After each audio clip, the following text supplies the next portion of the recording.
Poštovani gledaoci, dobrodošli u Liderov kutak. Danas razgovaramo sa liderkom koja vodi jednu od najznačajnijih institucija u distriktu, Zavod za zapošljavanje. Rekao bih ključnu tačku za povezivanje tržišta rada, privrede i građana. Sa nama je žena koja godinama unazad već dokazuje da rad u javnoj upravi itekako može biti odgovoran, kvalitetan, efikasan i ono najvažnije, orijentisan ka građanstvu. Moja današnja gošća je Tamara Duvnjak-Mitrović, direktorica Zavoda za zapošljavanje Brčkog distrikta. Draga Tamara, dobar dan i dobro mi došla. Dobar dan, bolje vas našla. Pozdravljam se gledaoce. Evo negdje osvrćući se na cjelokupan koncept ovog našeg projekta, negdje uvijek volim sa mojim sagovornicima razgovor da započnem u smjeru njihovih najranijih početaka, da tako kažem, gdje se dotaknemo i djetinjstva i tog najranijeg perioda, a nakon toga i obrazovanja i početka karijere. Pa bih evo negdje u tom smjeru želio da počnemo i ovoga puta. Kada se vratimo unazad, u djetinjstvo, šta je ono o čemu je maštala mala Tamara? Odnosno, da li se negdje kod vas i u tom najranijem periodu mogla negdje uvidjeti ta sklonost ka donošenju odluka, tih nekih, rekao bih, mini odluka u odnosu na period o kom govorimo, vođstvo ili jednom riječju ka liderstvu? Bilo je tih momenata gdje sam se izdvajala kao dijete u odnosu na drugu djecu.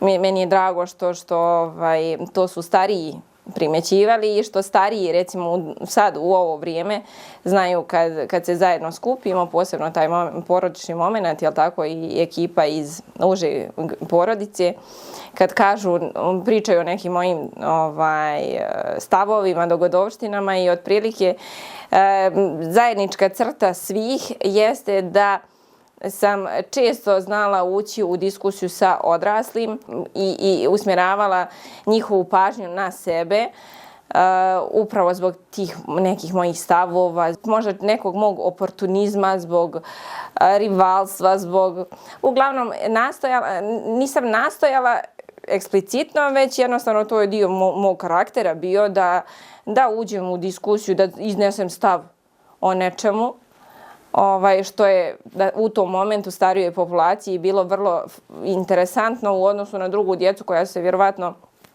najčešće bavila strogo dječjim poslovima, a mene je u većini slučajeva vrlo interesovalo i nešto van igre, odnosno interesovala su me jednostavno razmišljanja i odraslih. Ja kažem stvarno, zaista kažem da su moje babe oblikovale moje djetinjstvo i tako nekako imala sam određene kvalitetne uzore u odrastanju. To se mora priznati i ja se nadam da ću ja donekle biti dobar uzor svojoj djeci i drugu, jel tako, budućim, nadam se, unucima ili i uopšte i ljudima, mladim i kolegama u smislu ponašanja, razmišljanja, djelovanja. Eto. Da. A kako je izgledao negdje sam početak vašeg profesionalnog puta? Koji su to možda bile neke prve veće odgovornosti, odgovorne pozicije, da tako kažem, i kakva negdje iskustva nosite kada je u pitanju sam početak izgradnje vaše karijere?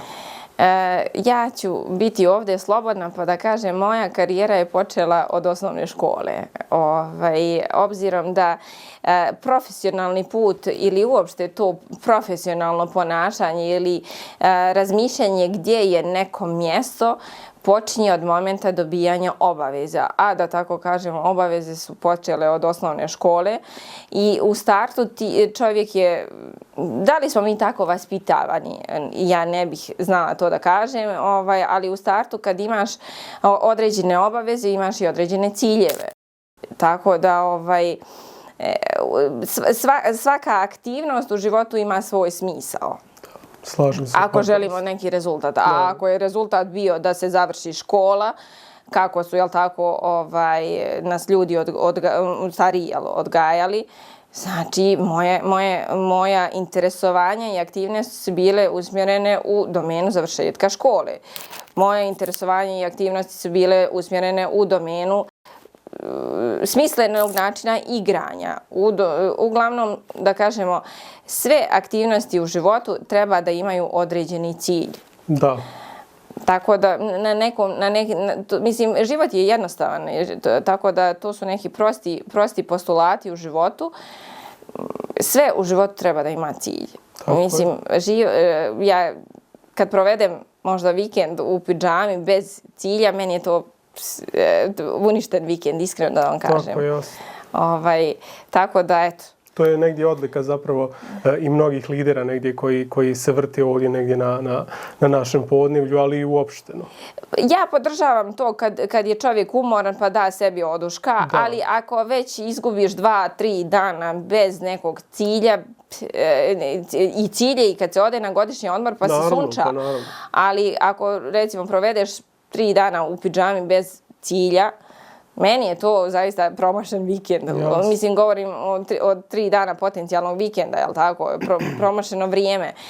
Jer osjećam se, čini mi se, ja se tada osjećam više umornom nego što sam kao nastojala da se odmorim. Naravno, razumijem. Naravno, to su vrlo rijetki momenti, obzirom da zaista i prostor, i vrijeme, i situacija, i kući, i na poslu mi ne dozvoljavaju da bespotrebno gubim vrijeme. Jasno, u potpunosti. Evo negdje kada se osvrnemo na cjelokupnu tu priču, period odrastanja pa i obrazovanja i tako dalje, negdje šta smatrate najznačajnijim korakom ili nekom vrstom prekretnice u vašem profesionalnom usponu, da tako kažem? Mislim na onaj trenutak kada ste zapravo i sami prepoznali da se vaš trud, rad i zalaganje na tim prvim većim odgovornostima i pozicijama i tekako prepoznaje od strane već tada etabliranih lidera. Iskreno vam kažem, taj moment ja strogo ću vezati za svoj društveno-politički angažman u doba kad sam bila student. Tako da je možda od tog momenta da ja gradim ličnost kao pod imenom i prezimjenom koje imam, jel tako? A da me zajednica prepoznaje. Ne samo, dakle, porodični, ne samo bliski porodični ljudi, nego kompletna zajednica. Tako da to je neki moj moment i razmišljanja, ali i dan danas ja tako razmišljam. Čovjek ako želi da sebe predstavi javnosti, on treba da se predstavi u najljepšem svjetlu. Da sebe kadrira, bukvalno ja koristim taj izraz, da napravi od sebe kadar poželjan za druge. Znači, poželjan za društvo, poželjan za institucije, poželjan za poslovne partnere. Jednostavno da ljudi imaju potrebu, interes da napravi komunikaciju s tobom, da napravi posao s tobom. To je sve moment kadriranja. To je sve moment izgradnje vlastite ličnosti. Ja, da sam pravila određene skandalozne momente u svom životu, sigurno ne bih bila na ovoj poziciji gdje jesam. Ne samo u poslovnom smislu, nego uopšte u društvenom smislu. Tako da je meni jako značajno kakvu sliku ja o sebi imam i kakvu sliku šaljem u javnost o sebi. A te dvije slike moraju biti komplementarne. Naravno, apsolutno. Negdje kada se osvrnemo na cjelokupnu tu priču, koje su to bile možda neke ambicije ili vrijednosti koje su vas vodile kroz cjelokupni taj početak vaše karijere i šta je možda ono što vas i danas najviše motiviše kada je u pitanju posao koji obavljate? Rezultat, najjednostavnije rečeno, i ta neka, da kažem, pristup svakom poslu ili određeno dešavanje gdje sam neophodna da se uključim u to dešavanje, doživljavam kao zadatak. Možda je primjer nekog školarca, jel tako? Malo da se našalimo trauma iz djetinjstva ili iz škole. Ali sve te aktivnosti u životu mi treba da doživljavamo kao jedan zadatak, mislim bar ja, kao jedan zadatak, jednu epizodu u životu. Mislim, ja kažem često, život se sastoji od epizoda. Samo je bit da te epizode nama lično budu interesantne. Da, apsolutno se slažem. Negdje kada, ja sam evo čovjek koji mnogo voli da čita. I kada su u pitanju autobiografske knjige naših poznatih lidera, već etabliranih lidera, tako kažem, ja sam na poklon od Delta Holdinga, odnosno predsjednika uprave Miroslava Miškovića, dobio jednu knjigu, to je njegova autobiografska knjiga koja nosi naziv Tajne zanata. I kroz cjelokupnu knjigu se negdje prožima njegov cjelokupan poslovni put i sve što je doživljavao tokom stvaranja Delte u današnju ogromnu korporaciju. Negdje je napravio jedan dio gdje su samo citati i njegove neke izreke koje se prožimaju kroz cjelokupan njihov život. Jedna od njih svakako glasi: kada dobijete rukovodeću poziciju u određenom pravnom subjektu ili instituciji, važno je da shvatite koliko ne znate i da se okružite onima koji znaju bolje od vas. Pa sad negdje mene interesuje kako ste vi doživjeli taj trenutak kada ste preuzeli funkciju direktora, odnosno prvenstveno VD direktora Zavoda za zapošljavanje. I da li se sjećate negdje šta vam je u tom momentu bio prvi cilj kada je u pitanju unapređenje poslovanja istog? Bukvalno sve je tako rečeno. Obzirom da kad sam postala najprije vršilac dužnosti Zavoda za zapošljavanje, kasnije i direktor, i evo, bukvalno sam se nastojala okružiti ljudima koji znaju svoj posao.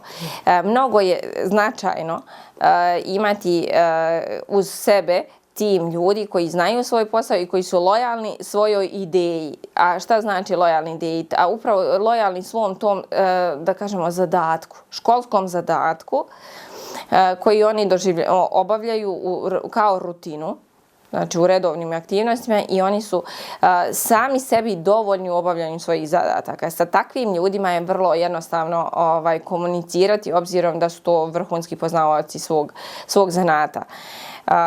Tako da zaista imala sam sreću da imam dobar tim oko sebe. I da ih samo negdje usmjeravate i koordinirate njihovim zadacima na neki kvalitetan način. Pa da li ja njih ili oni mene, vrijeme će pokazati, ali da, upravo, nadopunjujemo se i ja to, možemo to definitivno i kao podvesti pod partnerski odnos. Da, upravo to. Jer ja svoje kolege ne doživljavam kao niže rangirane, kao moje sluge, ne daj Bože, to su moji partneri u poslovanju. Kao čovjek iz medija, negdje priroda mog posla zapravo jeste da pratim sva poslovna, politička, pa i ova uopšteno društvena dešavanja. Dobro. I sada negdje kada je u pitanju Zavod za zapošljavanje, kao mlad čovjek koji imao je priliku i da dolazi po različite informacije i tamo, mogu da kažem da od momenta vašeg preuzimanja funkcije direktora, odnosno VD direktora Zavoda za zapošljavanje, tamo je počela nekako da provejava neka kvalitetna i pozitivna energija.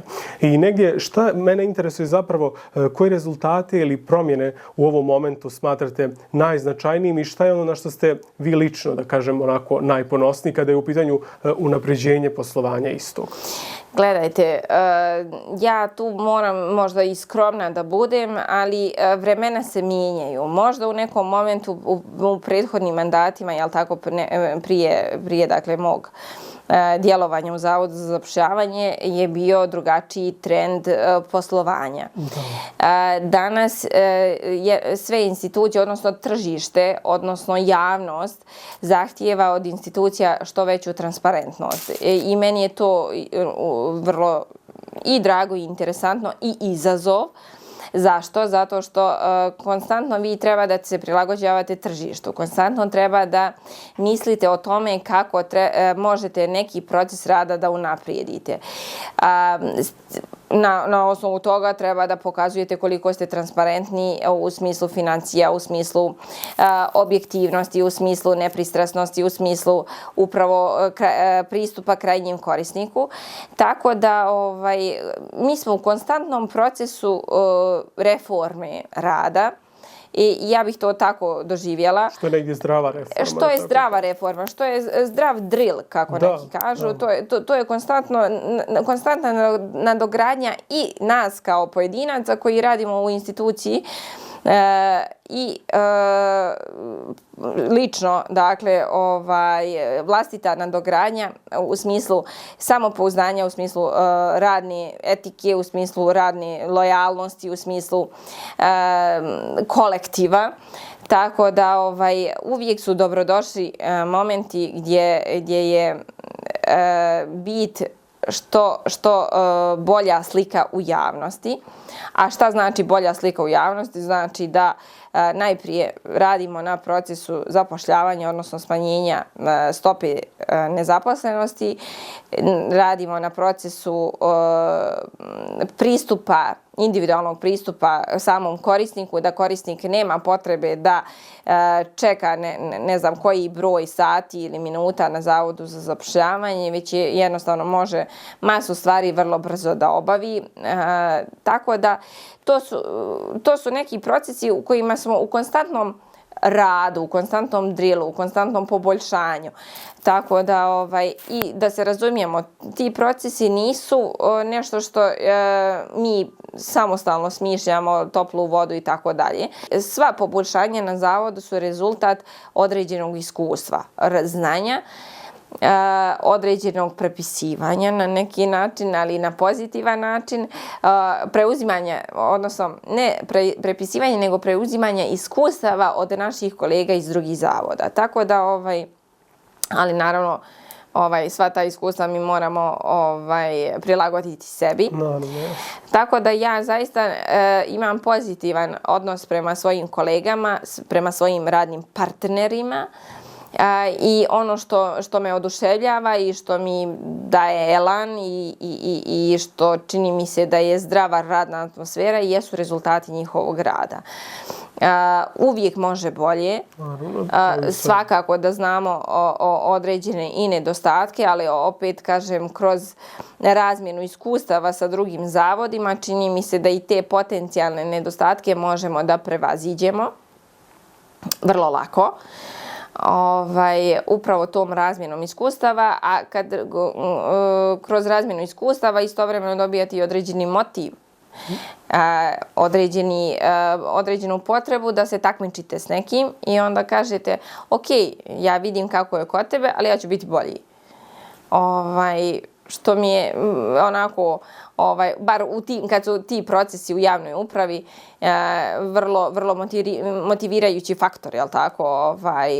Ok, ja vidim da vi to dobro radite, ako ja mogu tako isto da radim, ja ću rado, ali ako slično radim, rado ću i unaprijediti svoj proces rada pa da budem bolji i efikasniji. A jel smatrate negdje da postoji eventualno još nekih polja ili opcija za koje evo vi lično smatrate da ima prostora za neku vrstu poboljšanja ili unapređenja?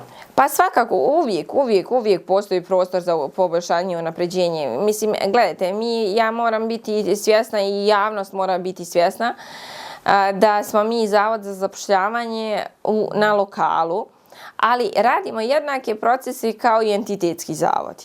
Tako da se u nekim momentima sa malo ljudi ostvaruje veći rezultat, rekla bih. Ali opet nas ne kritikuje entitetska javnost, nas i kritikuje i vidi i doživljava i konzumira lokalna javnost. Pa negdje evo i na početku samog našeg razgovora sam se dotakao rada Zavoda za zapošljavanje. Evo sada sa aspekta mladog čovjeka koji je ušao u neke, da kažem, malo ozbiljnije projekte, moram zaista da pohvalim projekat samozapošljavanja u privredi i vidim da zaista da je i odziv mladih ljudi bio u velikoj mjeri. Što imate negdje da kažete na tu temu? Gledajte, što se tiče programa samozapošljavanja, to je svakako zasluga vlade Brčkog distrikta, a Zavod je taj koji plasira taj program, odnosno realizuje taj program na tržištu rada, na lokalu. Ono što je pohvalno u smislu provođenja tog programa jeste održivost tog programa. Obzirom da, ja to tako volim da kažem, 60% malo je viša, jel tako, održivost, ali oko 60% je održivost biznisa i po jednom i po drugom programu. Znači, riječ je o 2 programa samozapošljavanja i u privredi i u poljoprivredi. Poljoprivreda je nešto skuplja, kolokvijalno rečeno, obzirom da je to skuplji zanat. Da, apsolutno. Možda malo i rizičniji u nekom pogledu, obzirom da se zavisi od prirode. I širi i rizičniji, jel tako? Pa čak i dugotrajniji efekti se čekaju, jel tako?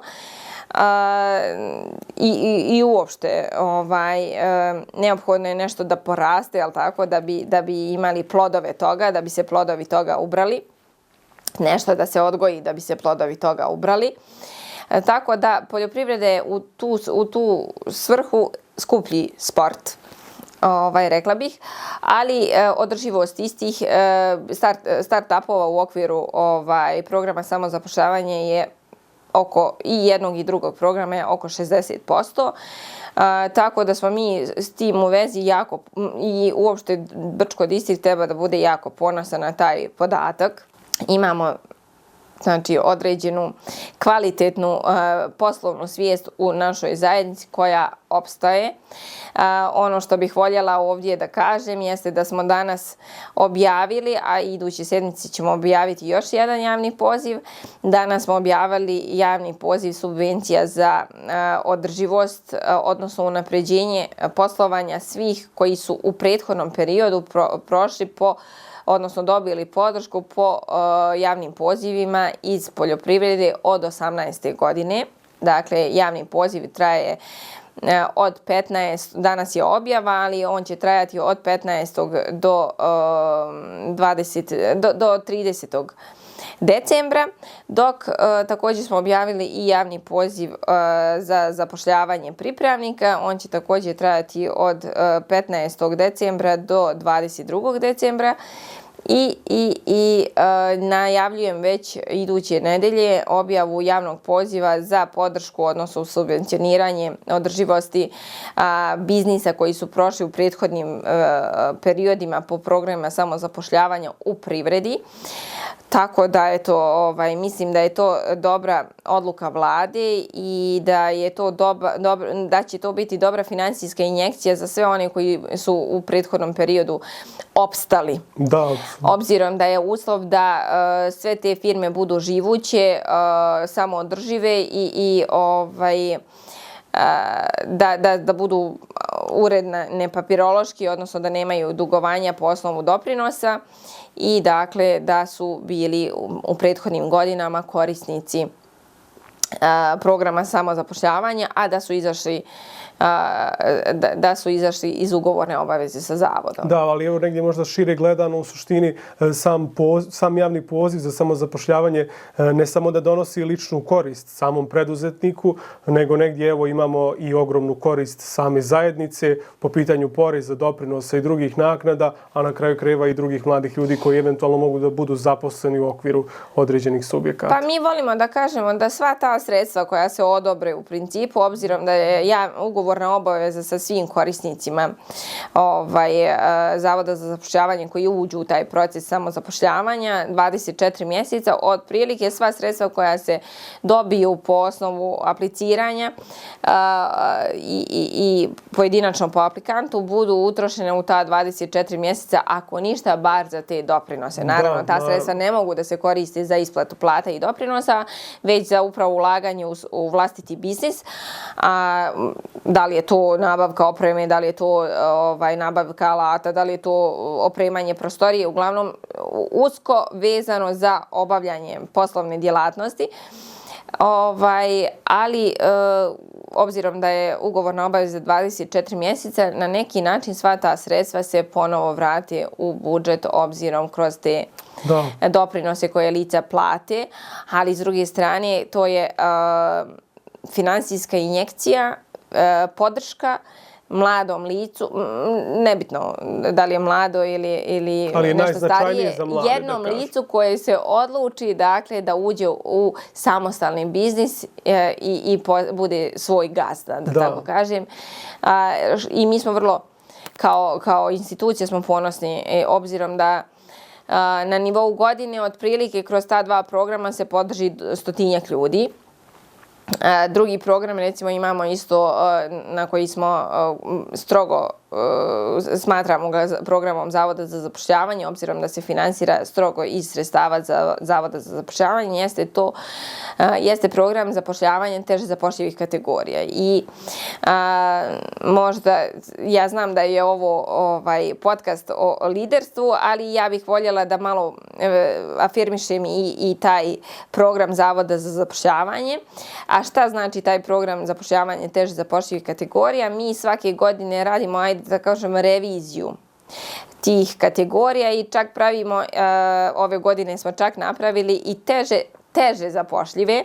Razdvojili smo finansijski moment, da tako kažem, dali smo veći iznos stimulansa doprinosa za određene kategorije, a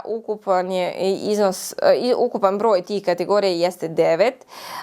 Ko spada u sve te kategorije? Spadaju lica koja nemaju radno iskustvo, odnosno sticanje prvog radnog iskustva, to su potencijalno pripravnici. Lica koja imaju do 30 godina starosti, starije populacije, odnosno žene 55 plus i muškarci 60 plus godina, gdje možemo da ih posmatramo kao lica kojima je neophodno da ostvare taj uslov za odlazak u penziju. Lica koja su dugoročno nezaposlena, sva lica koja su na evidenciji zavoda su preko 12 mjeseci su dugoročno nezaposlena, takvih nažalost imamo dosta.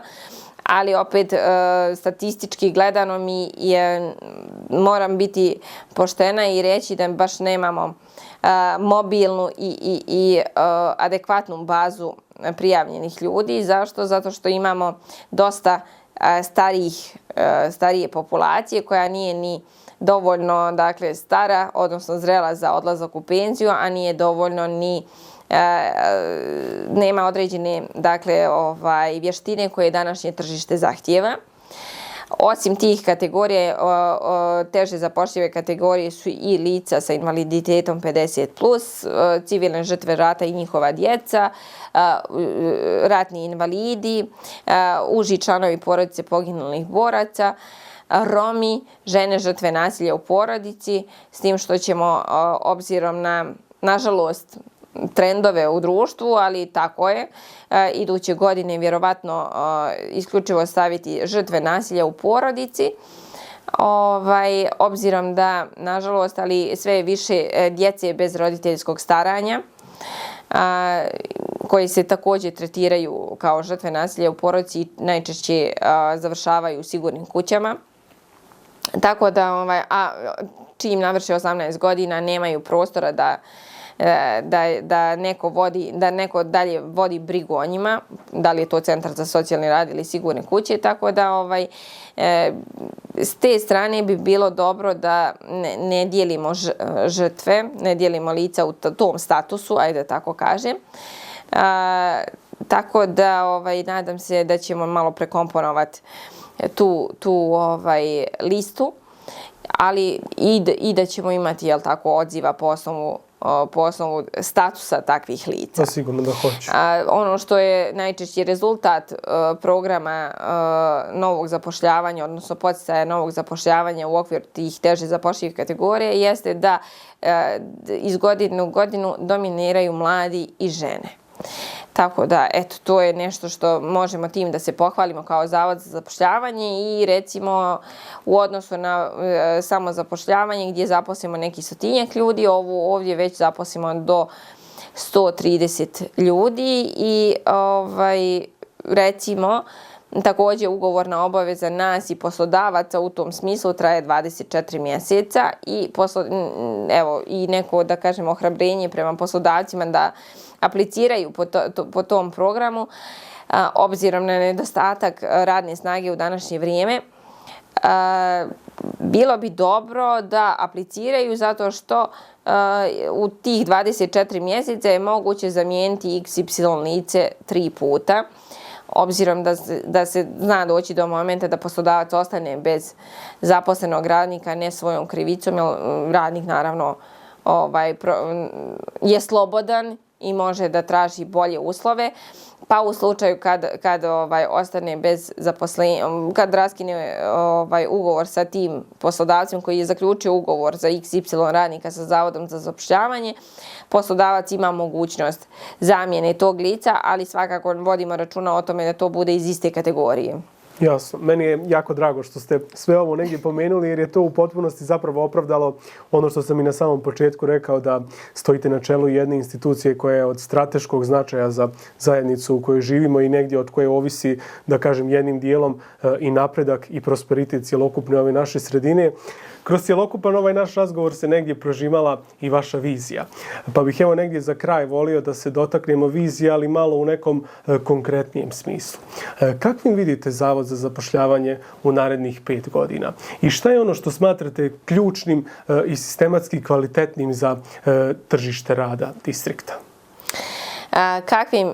Gledajte, rekli smo, cijelo vrijeme nastojimo da budemo u tranziciji, odnosno da provodimo reformu rada zavoda i ono što je moja vizija, a nadam se da će biti i vizija i mojih kolega i u krajnjoj liniji i konačni rezultat budućeg rada mog u narednih 4 godine jeste digitalizacija procesa, praćenje nezaposlenih lica na taj digitalni način u smislu izrade individualnih planova zapošljavanja i na digitalni način praćenja istih, nego Zavod za zapošljavanje treba da se shvati kao posrednička institucija, kao neko ko omogućava licu da dobije adekvatne informacije o potencijalnom zaposlenju. A lice je to koje će biti mobilno i koje će biti dovoljno agilno da pronađe zaposlenje. Svakako, zadnja riječ je poslodavca, tako i u tu svrhu.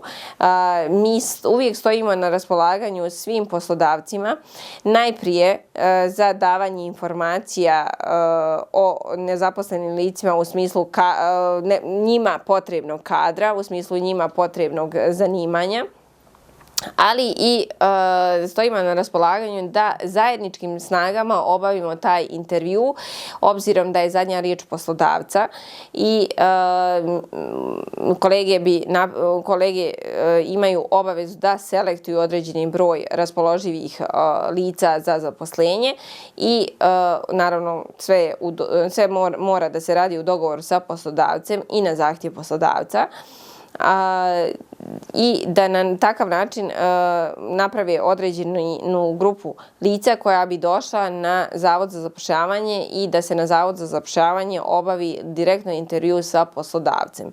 Što ja smatram da je jako kvalitetna procedura ili postupak. Zašto? Zato što na takav način, obzirom da smo mala zajednica, mi ćemo izbjeći svaki mogući nesporazum između nezaposlenog lica i poslodavca, daćemo prostor poslodavcu u smislu logistike, znači neće morati da koristi svoj prostor, svoj telefon, nego ćemo mi isfiltrirati grupu ljudi koja po našem saznanju bi mogla da odgovara potrebama jednog poslodavca koji uputi takav zahtjev.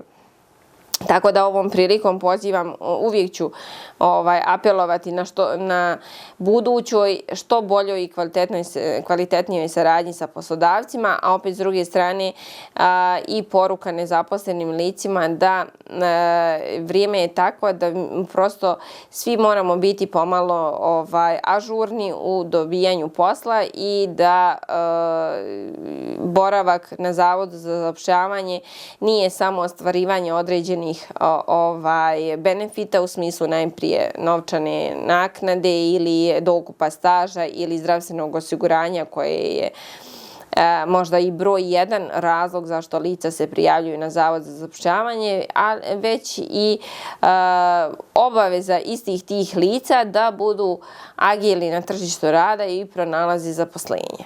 Jasno. Koja bi negdje bila vaša poruka za kraj, obzirom da je naša ciljna grupa zapravo jesu mladi ljudi koji jednog dana streme ka tome da ostvare svoj neki ili preduzetnički san ili da budu visoko pozicionirani da li u vladi ili nekoj drugoj javnoj instituciji, koja bi bila negdje vaša poruka njima? Moja poruka svim mladim ljudima ili uopšte ljudima koji žele da naprave karijeru jeste da radi, jeste da vjeruju u sebe i da daju maksimum od sebe u svakom domenu svog rada, svog interesovanja. Ja sam da kažemo po nekom svojim karakternim osobinama radoholik, tako da svaki rad je uvijek dao rezultat. Nije odmah, ali rezultat nije ni izostao. I nešto što sam ja naučila od ovih, da tako kažem, lica, ljudi sa kojima često sarađujem, ili mojih poslovnih partnera sa kojima često sarađujem, a često su svi oni ostvarene ličnosti, čovjek treba da bude zadovoljan sa onim što ima. I da stremi ka tome da to što ima oplemeni. Kad to što ima oplemeni, samim tim to što ima i umnoži. Da tako unaprijedi. Pa da, i unaprijedi i umnoži. Pitaćete, mislim, razgovarali ste i razgovarat ćete sa masom da tako kažem, i biznismena iz realnog sektora, gdje nije uvijek motiv, čini mi se da je najmanje dugoročan pokretački motiv finansijski motiv. A svaki drugi motiv koji je najmanje finansijski je mnogo više dugoročan i mnogo više daje rezultat. Tako da rad je, mislim, nije džaba floskula, u radu je spas. Da. Rad oblikuje čovjeka. George Armani je rekao baš, rad je najbolji lijek. U stvari, u suštini to jeste. Ja to potpuno podržavam. Nisam zaista znala za njegov komentar, ali to je potpuno tačno, jer ja volim tako da analiziram ponašanje ljudi u prošlosti, danas i često me interesuje zašto su ljudi nezadovoljni. I možda najjednostavniji primjer je da svojevremeno ljudi kad su se ozbiljno bavili, jel tako, mislim, takva su vremena bila, kad se država gradila u prošlosti i kad su se intenzivno bavili težačkim poslovima, su mnogo bili zadovoljniji. Zašto? Zato što na nivou dana su imali rezultate. Na nivou dana su mogli da vide koliko je nečega iskopano, uzorano i mogli su da budu ponosni na taj svoj rezultat. U današnje vrijeme ja znam često da kažem cijeli dan sam radila, ne znam šta sam radila. Cijeli dan sam imala sastanke, vrijeme sam utrošila, energiju sam utrošila, a rezultat nisam napravila. Dakle, u tom momentu taj cjelodnevni moj angažman nije napravio rezultat. Ja sam konstantno imala komunikaciju s ljudima i potencijalni rezultat, ali ga nisam vidjela. Za razliku od ljudi u prošlosti koji su na licu mjesta mogli da vide svoj učinak. Što opet ne treba da bude moje obeshrabrenje, jer moj cjelodnevni rad i sastančenje će vremenom napraviti rezultat. Sigurno. Koji će meni biti odgovarajući kad već bude došao na red. Jasno. Mislim da mladi ljudi uopšteno nisu svjesni koliko je potrebno da se podnese žrtva da bi se u konačnici napravio rezultat. Kako je vaše mišljenje na tu temu i šta biste im ovom prilikom poručili? Vratit ću se na onu moju rečenicu o školskom zadatku. Svaka aktivnost, svaki trud se isplati. Tako da, ukoliko svi mladi žele, ne samo mladi, nego uopšte ljudi, neophodno je da naprave određenu žrtvu, da naprave, da svoje vrijeme uloži ili investiraju u svoju ideju. To je ono što je odlika svih uspješnih ljudi. To je ono sve što je odlika svih odgovornih ljudi. U krajnjoj liniji to je potreba svakog čovjeka koji želi da bude prihvaćen, shvaćen i da ima cilj i smisao svog života. Prihvaćen i shvaćen od strane zajednice, a da ima cilj i smisao svog života. Svaku aktivnost u životu što radimo, mi treba da to radimo iskreno, srčano. Tako da to je možda i jedina poruka svim potencijalnim liderima i biznismenima u smislu mlađe populacije, obzirom da možda njih mogu da inspirišem, jer starija populacija će mene, ja sam neko ko treba da bude inspirisan starijom generacijom uspješnih ljudi.